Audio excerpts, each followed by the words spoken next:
I've played a lot of arcade games, but it seems like every day there are more and more out there for me to explore and check out. Not all arcade games are made the same. Some are fun, some are hard, some are economic, and some are brutal coin grabbers. But for today's episode, I'm going to cover 10 arcade games you should check out, ones that are genuinely fun and worth whatever amount of money you were bringing into the arcades during your youth. Let's begin.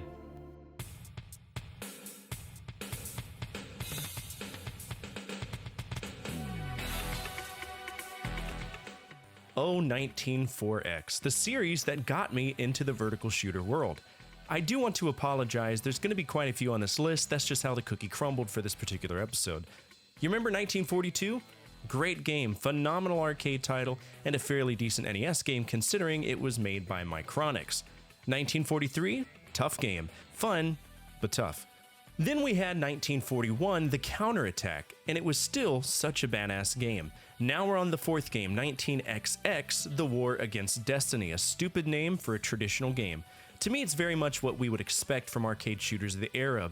Big explosions, tons of enemies, and of course, the art that isn't dog shit. Don't get me wrong, I love Xevious and Vulgus, Zaxxon, but those games were the tip of the spear for graphics of the era. This is the mid-90s. This is the era of the CPS2 hardware, which was Capcom's best arcade hardware in my opinion. We're talking Marvel vs. Capcom, Dimahoo, Vampire Hunter 2, Battle Circuit, tons of phenomenal games, and 19XX is one of those. It's just a good, clean, fun vertical shooter.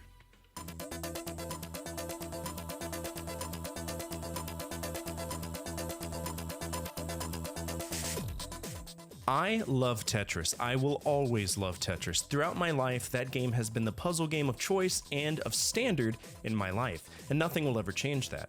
Now, if you paid attention to what I've said in past episodes about Tetris, you'll know that the rights for Tetris hopped around different companies fairly often. From Spectrum Holobyte, Nintendo, EA, you name the company, they tried to dip their filthy little dick beaters into it. And at one point, Alexei Pajitnov said that it was enough, and now we have the Tetris company. But the Grandmaster was during an era where Eureka was able to make their own spin on the classic game. And let me tell you, this game is going to infuriate you. It's what happens when one guy says, you know Tetris and how hard it gets? It's not hard enough. Make it harder. And you'll quickly learn that this is one of the most difficult subsects of Tetris to ever exist. And it's insane to watch people play it. If you ever get a chance to pop this in the MAME, do yourself a favor and do it. Phenomenally fun version of Tetris that I play just to keep my skills up.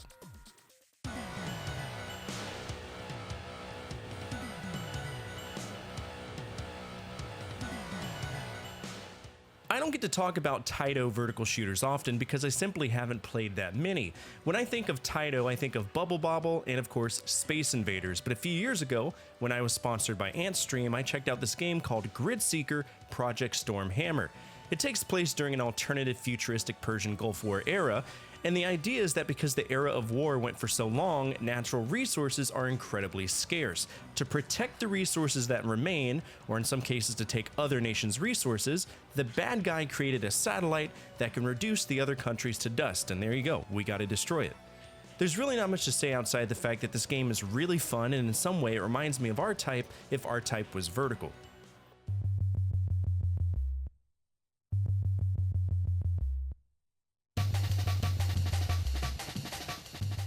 Aw man, all good things have to come to an end eventually, right? That's kind of what happened with Aero Fighters. We had Turbo Force and Rabiolepus, and those games were proof of concept for Video Co. Limited. Then they blew our minds with the versatility of the Aero Fighters franchise. Individual characters, each with their own endings, depending on who you choose. It was a very well thought out franchise. Aero Fighters 3 was the last great one. There was a game called Aero Fighters Special that came out after, but I hated it, and if you've seen my previous episodes, I'm not overly fond of the Nintendo 64 game either, but all three of the Aero Fighters games that mattered, they were worth checking out. The whole gimmick in 3 is that the alien forces we've been fighting so many times before snuck up on us, destroyed our airplanes. So we call back the best pilots on the planet and put them in shitty World War II airplanes with futuristic modifications, and voila, you have an incredible game in the arcades.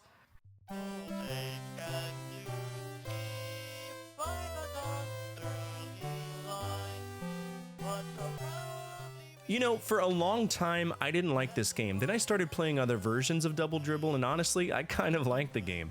Double Dribble was one of the earliest Konami sports games, and they were all about sports games when they came out. In fact, if memory serves me well, a majority of their games were either platformers, shooters, or sports titles. Those few genres were their bread and butter. It's far better than the game that came before, Super Basketball, I'll tell you that much. Now, when I played this, I tried to basically make shots from various spots in the court, but if you want to win, just slam dunk the shit out of the basketball. It's what most people wanted to see anyway, and to be honest, having to dribble the ball manually, it did offer a slight sense of realism to it. It had a slight learning curve, but once I figured it out, I actually really liked this one.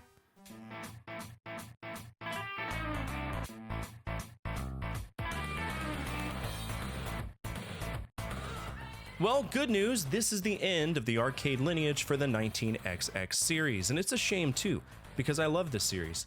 But I guess because it was born in the arcades, just wasn't making enough money, so Capcom didn't really want anything to do with it.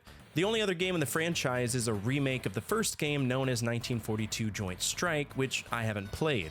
But 1944, it was interesting because it wasn't made by Capcom, it was made by Rising, a company that goes now by Aiding. Sometimes I call them Aiding Rising because colloquially that's what they're called, interchangeable but known for their quality arcade games. And what I enjoyed so much about it is that as a sequel, it actually goes back to the earlier years of 1942 in terms of art aesthetic.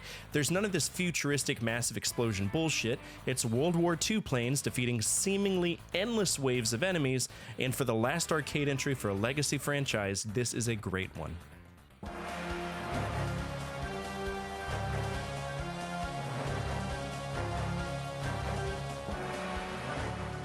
This is the last shooter on today's list, at least vertical shooter, I promise. I know I love them, I know I play them often, but this one is special to me.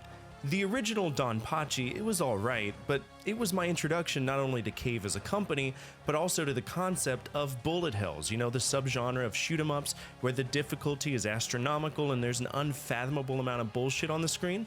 Yeah, for some weird reason, I love it when it's done right. Dodonpachi is the sequel to Donpachi, and it's better in every comprehensible way. We have 3 different styles of airplanes that we can use, type A, B, and C, each of which have their own style of weaponry, tons of different power-ups, 7 levels, multiple endings, and of course 2 loops. So if you decide to take on Dodonpachi, be sure to get ready to go through the game twice.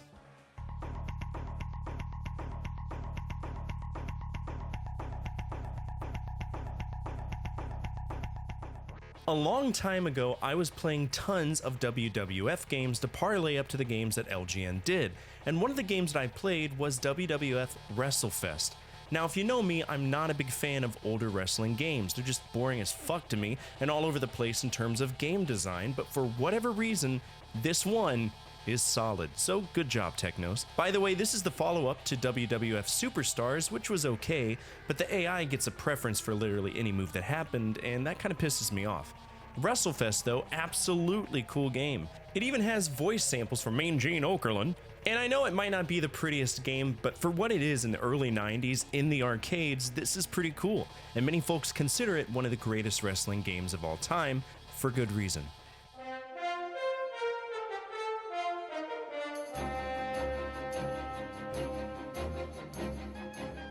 I adore this game. I love it. This was a big deal for me as a kid because I never played first-person shooters. In fact, this was the closest action I had as a kid to shooting a real gun and shooting real people. Dad was really strict on what I played. I could only play games rated E or K to A. The only exceptions were Star Wars games and his other favorite theme, Westerns. Mad Dog McCree was made by American Laser Games. Their whole claim to fame was filming these badass little movies, placing them on laserdiscs, and putting the gun in your hand. We play as the stranger and we roll into a town that's been lambasted by the gang of Mad Dog McCree, and we need to remedy that with bullets! Lots of them. Now granted, I played this on PC as a kid, but the arcade version is the most definitive, and it is tremendous fun. It's hard, but that's okay. Games can be hard and also fun.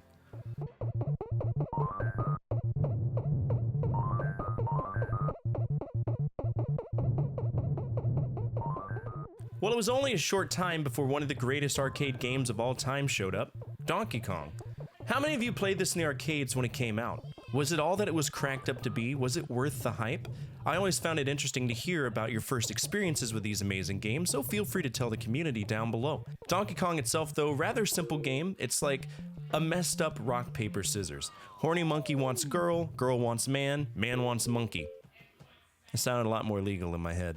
It's a basic damsel in distress game. Jumpman is going to rescue Pauline from the clutches of Donkey Kong, and we do that in 4 distinctly different stages. I don't recall the exact order they show up in, but there are 4. This was a massive game, and honestly, had it not been for Donkey Kong, Nintendo likely wouldn't have become a household name, and that's crazy to think about. Their later arcade titles were not up to snuff, so had they not had the opportunity to jump to the home console market in 3rd generation, I don't think our pastime would have been the same. And that's it for today's episode. What did you think of this list? Are there any arcade games you remember from your childhood that were just fun? Feel free to let the community know down in the comments section below. Who knows, maybe you'll give someone inspiration to check out a really cool game. Speaking of our community, if you made it to the end of this episode, you're already home in our community. We're gathering of video game enthusiasts that love to remember when life was just a little bit easier to live, and if you align with that, you'll fit right in. Finally, the single most important thing you can do for me is to hit that thumbs up button, as it directly affects the visibility of the videos and the projects that I work on every single day. As always, from my family to your family, good energy, good vibes. Fortefyre out.